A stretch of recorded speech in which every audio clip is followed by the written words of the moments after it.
नमस्कार शेतकरी मित्रांनो, या व्हिडिओमध्ये आज आपण बघणार आहे उदगीर येथील हरभरा, तूर व सोयाबीन बाजारभाव म्हणजे दिनांक 19 डिसेंबर 2023। सर्व शेतकऱ्यांनी हा व्हिडिओ संपूर्णपणे बघा, कुठेही स्किप करता।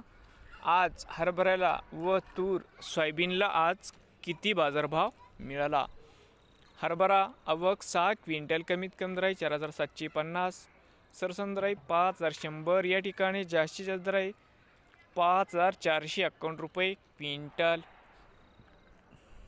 त्यानंतर तूर आवक 77 क्विंटल, कमीत कमी दर 7500, सरसम दर 8750, या ठिकाणी जास्तीत जास्त दर 10001 रुपये क्विंटल। त्यानंतर सोयाबीन या ठिकाणी आज आवक 5300 क्विंटलची, कमीत कमी दर 4728, सरसम दर 4784, जास्तीत जास्त दर 4840 रुपये क्विंटल। नवीन आले असाल तर शेतकरी दादा यूट्यूब चॅनेलला सबस्क्राईब करा।